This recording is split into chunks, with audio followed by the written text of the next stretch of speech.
Apoio Aletan, manutenção da saúde articular e menos limitações no dia a dia. Um produto Abbott. Sejam bem-vindos à Rádio SBOT, o podcast oficial da Sociedade Brasileira de Ortopedia e Traumatologia. Hoje teremos mais um episódio do programa Doses de Atualização, com o tema Cuidados importantes para a saúde articular na prática de atividade física de alto impacto. Eu sou o Dr. Mário Ferretti, sou professor adjunto da Escola Paulista de Medicina e irei conversar com o Dr. Carlos Vicente Andreoli, professor adjunto da Escola Paulista de Medicina, atual presidente da Sociedade Brasileira de Artroscopia e Traumatologia do Esporte e médico da Confederação Brasileira de Basquete. E o Dr. Rodrigo Lasmar, que o ano passado, ano de 2019, era o presidente da Sociedade Brasileira de Artroscopia e Traumatologia Esportiva e é médico da Confederação Brasileira de Futebol. Então, vamos começar aqui uma conversa, um bate-papo. O tema, né, é cuidados importantes para a saúde articular na prática de atividade física de alto impacto. Rodrigo, como você vê, você que está acostumado com atletas de alto impacto, né, de carga articular, como que você vê os cuidados importantes, tanto em fortalecimento, alongamento, prevenção? Como você vê isso? Que é importante para o nosso público. Um prazer falar com vocês, prazer participar do programa da Rádio SBOT mais uma vez.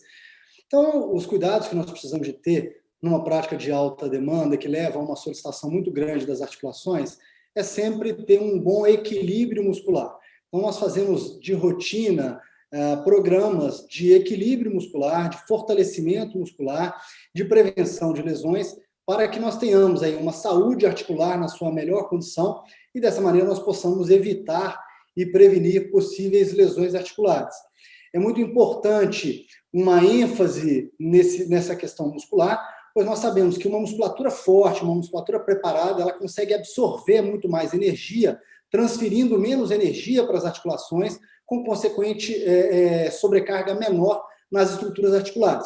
Então, eu, de maneira geral, tratando de atletas de alta performance, eu acho que o primeiro ponto seria um bom trabalho de equilíbrio muscular que deve ser feito preventivamente e de maneira rotineira, distribuído ao longo de toda a temporada. Claro que existe uma ênfase especial naquele trabalho pré-temporada, porque é o momento ideal que nós temos ali com os atletas para adquirir um lastro muscular, se a gente pode colocar dessa maneira, no qual eles precisarão ao longo de toda a temporada. E, ao longo do ano, fazemos, então, trabalhos pontuais de prevenção e de manutenção.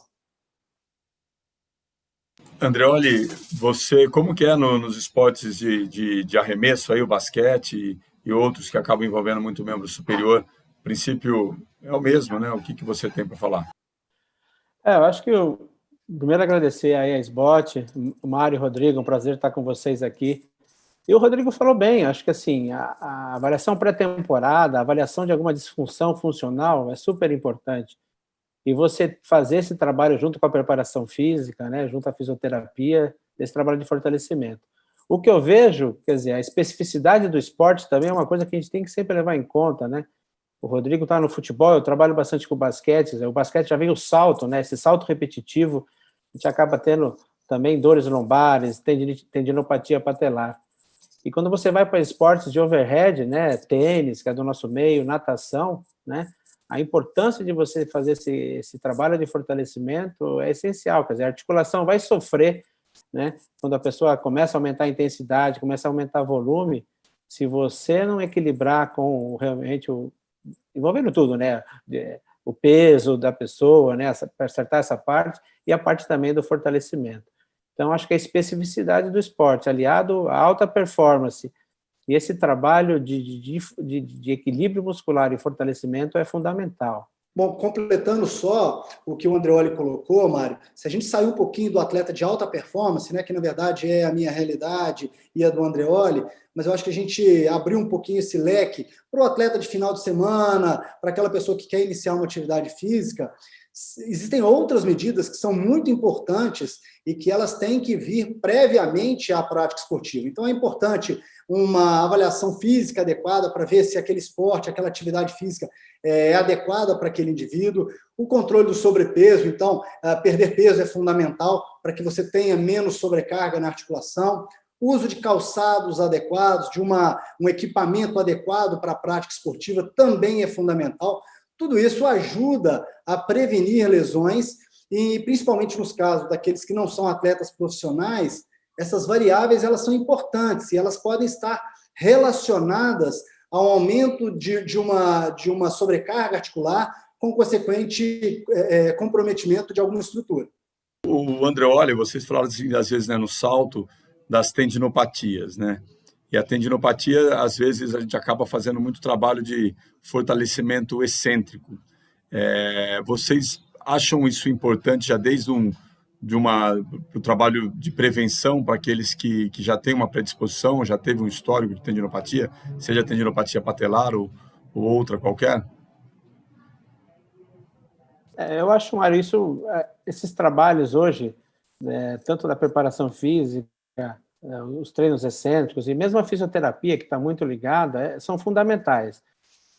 E eu acho que a gente tem feito categoria de base da seleção, instruir o garoto de seleção sub-16, 18, 19, isso faça parte da rotina dele, né? Então, quando chega nos jogos repetitivos, você vê o futebol aí, vários campeonatos, o basquete também acaba tendo vários jogos seguidos, a NBB está numa bolha aí com vários jogos seguidos. Às vezes o atleta não tem tempo de recuperar, né? Esse que é o grande. Então, o controle desse tempo e o controle de volume, às vezes a gente não consegue. Então, esse trabalho de prevenção por meio do equilíbrio muscular e os treinos excêntricos, principalmente para tendão calcâneo, né? Tendão quadricipital e o patelar, acho que tem que fazer parte da rotina do treinamento do atleta. Isso acho que é fundamental. Eu acho importante, tem 2 pontos nisso que o Andreoli colocou, que eu acho, primeiro, esse trabalho é um trabalho interdisciplinar, é fundamental essa sintonia com a fisioterapia, com a preparação física, com a fisiologia, porque dentro do departamento médico existem responsabilidades ali dentro que são compartilhadas, claro, o médico é o responsável por coordenar, né, todo esse trabalho, mas esse é um trabalho que tem que ser feito de uma maneira compartilhada entre todas essas pessoas. E dentro da sua pergunta, Mário, claro, essa avaliação, então eu vou voltar no que eu coloquei um pouco antes, na pré-temporada é o momento da gente identificar possíveis desequilíbrios, possíveis situações de risco maior, situações predisponentes para alguma lesão, identificar aquele atleta que já tem um histórico de alguma queixa prévia, como uma tendinopatia, como você colocou, e a partir disso nós vamos fazer um trabalho de fortalecimento e de reequilíbrio muscular, eu acho que é mais até do que só um fortalecimento, um reequilíbrio muscular global. Esse trabalho ele tem que ser feito, um trabalho para todo o grupo, mas existe uma individualização dependendo das queixas de cada um, para que aquela pessoa, aquele indivíduo que já tem um histórico ou que tem uma queixa específica, que ele faça um trabalho específico, individualizado para aquele problema que ele teve. Exatamente porque ao longo da competição, quando começa a temporada, muitas vezes nós não vamos ter tanto tempo para fazer isso. Então a gente vai fazer o trabalho de manutenção, que tem que ser feito. Mas se a gente puder minimizar essas diferenças, essas discrepâncias ainda na pré-temporada, ao longo do ano nós vamos tentar fazer a manutenção. Porque isso é muito mais fácil, muito mais simples, muito mais barato do que parar um atleta por uma tendinopatia patelar, por exemplo, durante a temporada e tirar esse atleta aí 2, 3 semanas de combate para fazer um trabalho que vai deixar ele muito tempo e com uma inatividade muito importante. Joia.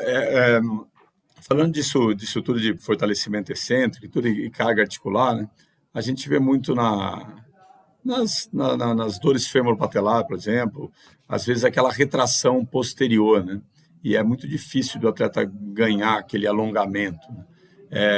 Como que é o alongamento, Andreoli, para membro superior? Assim, o que é importante do ponto de vista de flexibilidade para articulação no membro superior? Aí o Rodrigo pode falar do membro inferior.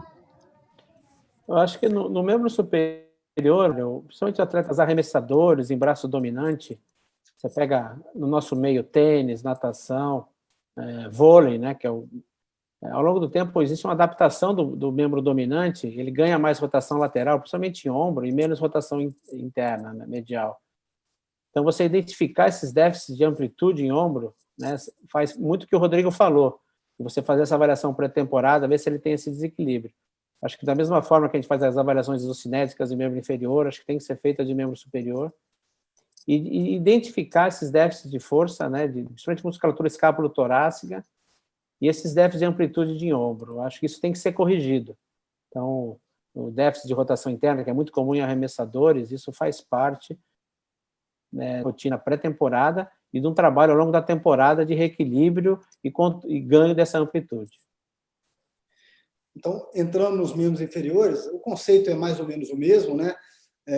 Mas uma coisa bem importante, por isso que eu coloquei, que eu acho importante o termo de reequilíbrio muscular, porque isso envolve ganho de flexibilidade, envolve ganho de mobilidade articular, não é só fortalecer. Então, você tem que reequilibrar aquela articulação, tanto do ponto de vista de flexibilidade, de força, claro, respeitando situações individuais de cada atleta, tem uns que são mais flexíveis, tem outros que têm uma amplitude articular generalizada com umas restrições maiores, mas trabalhar isso preventivamente. Então, no futebol, é muito comum, a gente inicia o trabalho diariamente com trabalhos de mobilidade, né? A gente evolui para trabalhos de alongamento, depois fazemos trabalhos de fortalecimento, priorizando o trabalho de fortalecimento funcional, sempre trabalhando muito o core, a musculatura central, e depois enfatizando, no caso aqui, entrando no futebol também, nos membros inferiores, lembrando o trabalho excêntrico que você colocou, Mário,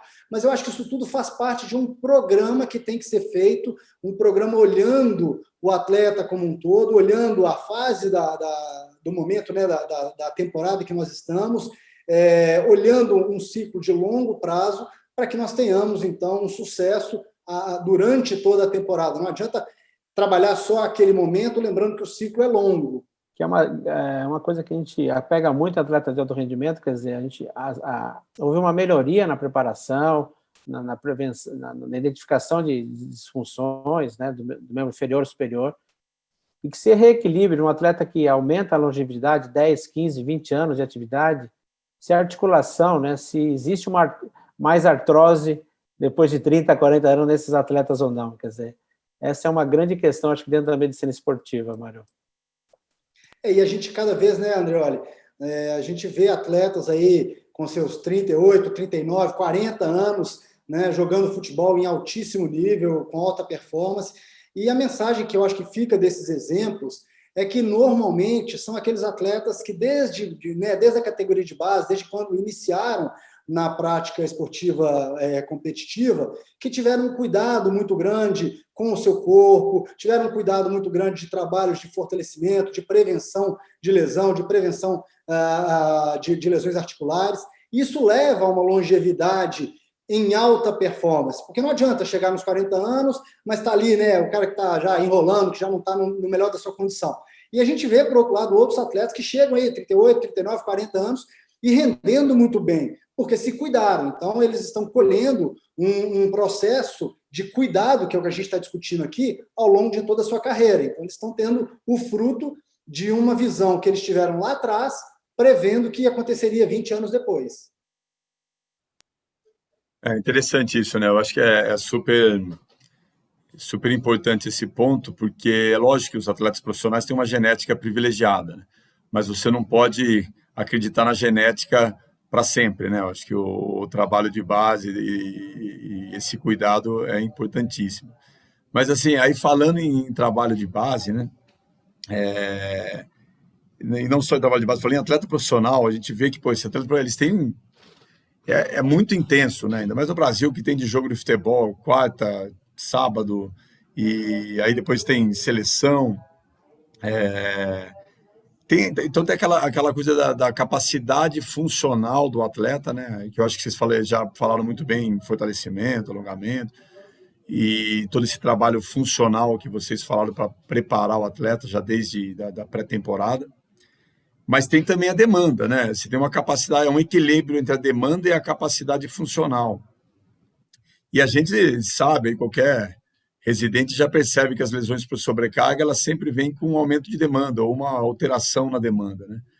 Como que é aí no mundo profissional para vocês controlarem essa demanda e essa capacidade funcional dos atletas? Sei que é uma pergunta de $1 milhão, mas como controlar essa demanda de sobrecarga que os atletas profissionais de alto impacto eles acabam tendo? E às vezes não só profissionais, né?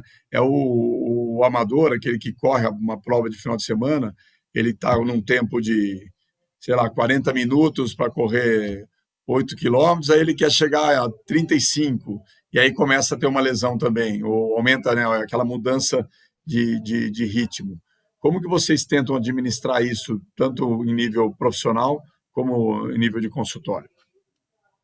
Omar, do ponto de vista profissional, trabalhando com atleta de alta performance, realmente é o que você falou, é a pergunta de $1 milhão, mas a resposta ela é muito mais simples, não é uma resposta de $1 milhão.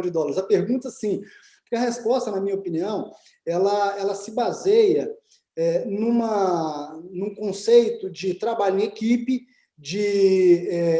eu acho que a comissão técnica que tem a melhor gestão do grupo é a comissão técnica que vai ter resultado no final. Por quê? Porque a informação, ela é muito... Hoje em dia, a gente tem dado demais, né? A fisiologia, todo dia, ela chega com relatórios de todos os tipos de dados que a gente possa imaginar. Distância percorrida, velocidade acima de 15 km por hora, distância percorrida acima de 15, de 20, de 25 km por hora, o percentual de impacto que aquele treinamento gerou, desequilíbrio, você pega um atleta, você consegue ver pelo GPS se ele está mancando, porque ele distribui mais percentualmente o peso, porque o dispositivo consegue captar um deslocamento lateral maior ou menor, então você consegue ver o atleta que porventura está escondendo ali uma lesão. Então você tem uma quantidade muito grande de dados, sem contar em termografia, em todas as informações, né, em análises bioquímicas que a gente tem hoje em dia. Então quem tem a melhor gestão da informação, eu acho que esse é o grande segredo. Recentemente eu estive num congresso sobre futebol lá na Europa, e a palestra que mais me chamou a atenção foi um inglês que falou, olha, a informação é o bem mais importante que vai determinar o sucesso ou o insucesso de uma equipe. Então, quem tem a gestão dessa informação de uma maneira mais bem feita é quem sai na frente. E aí entra todo o trabalho do fisioterapeuta, do fisiologista, do médico, do preparador físico, que é equalizar isso. Se você tem um momento que você está jogando mais, você tem que administrar aquilo no treinamento, você tem que saber o momento de quantificar melhor aquela carga. Então, na minha opinião, com isso você consegue diminuir risco de lesão, você consegue melhorar a performance do atleta e você consegue ter, então, um resultado favorável. A resposta é simples, mas colocar em prática é que, assim, a condição de $1 milhão, porque é difícil você conseguir, dentro de um grupo, de uma comissão técnica, de uma diretoria, todo esse entendimento.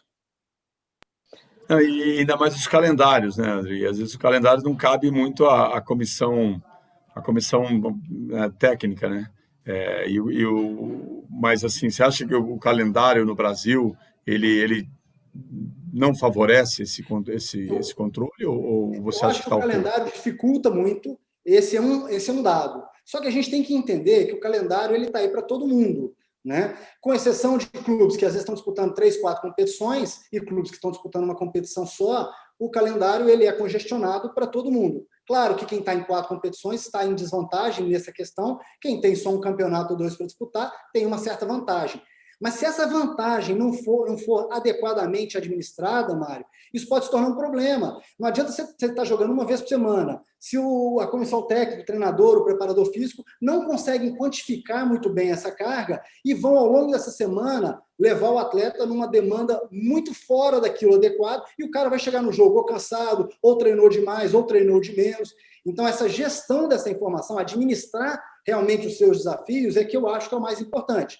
Mas nós temos aí inúmeros trabalhos mostrando que quando você tem intervalos menores do que 4 dias, no caso do futebol de jogo, você aumenta um percentual muito grande de lesões, principalmente lesões discotibiais. Então você aumenta percentualmente o risco de uma maneira absurda.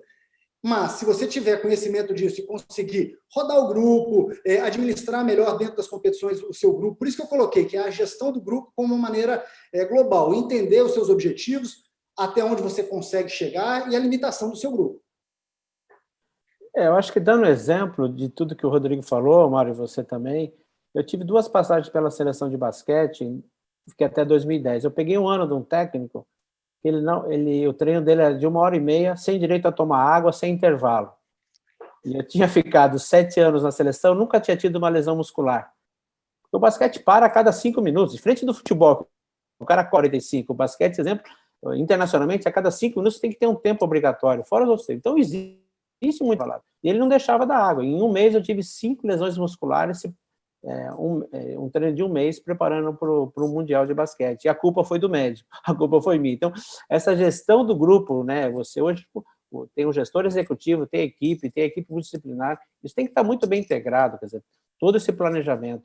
Eu voltei para a seleção em 2017, eu tenho um técnico croata hoje, e eu estava com ele semana passada lá em Buenos Aires, numa bolha, e em 3 anos eu nunca discuti periodização de treinamento, porque o preparador monta, senta com ele antes e planeja, e o negócio vai redondo. Não tive, assim, diminuiu muito isso dessas lesões, quando o técnico, né, que esse também depende muito se o técnico aceita isso, mas hoje acho que a gente evoluiu muito, mas eu já sofri muito isso com o cara não aceitar um planejamento de uma equipe multidisciplinar e ter um grupo homogêneo decidindo em conjunto.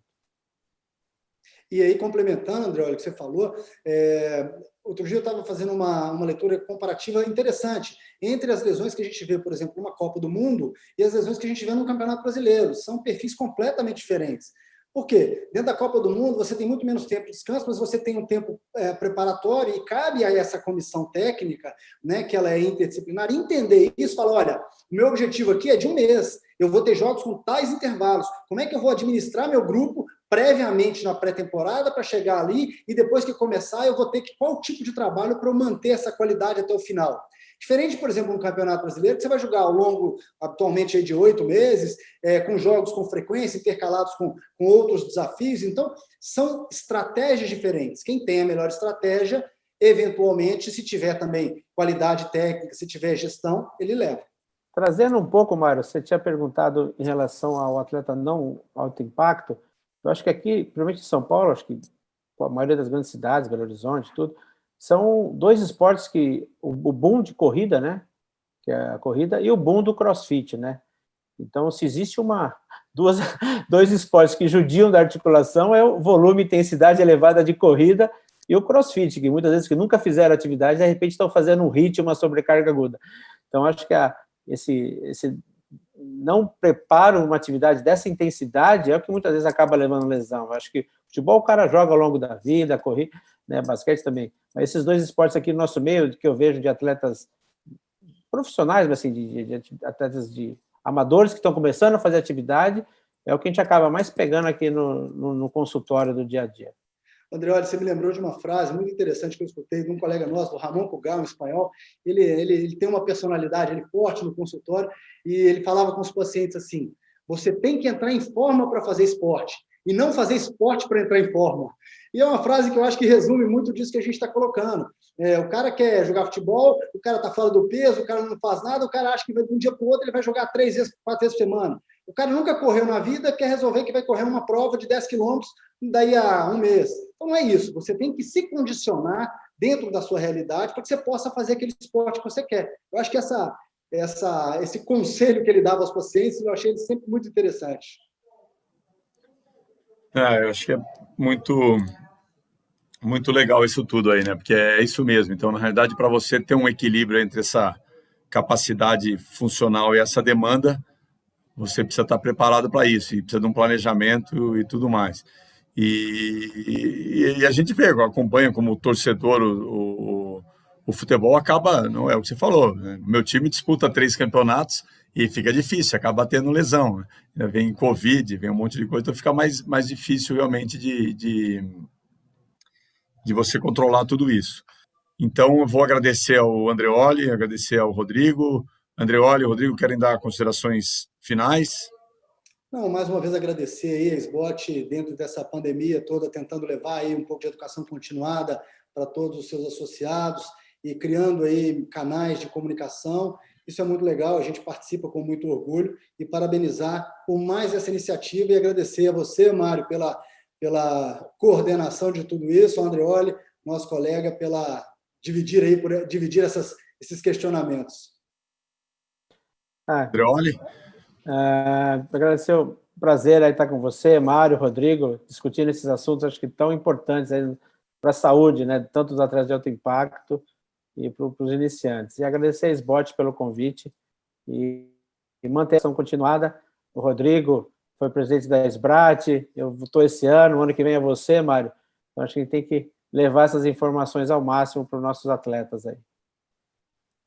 Não, legal, agradeço ao Rodrigo Andreoli, que eu tive o prazer de trabalhar com ambos na SBRAT, e o ano que vem eu vou ter que representá-los com mais, que né, vai ser uma responsabilidade grande para não deixar o trabalho diminuir comparado com o que eles já fizeram.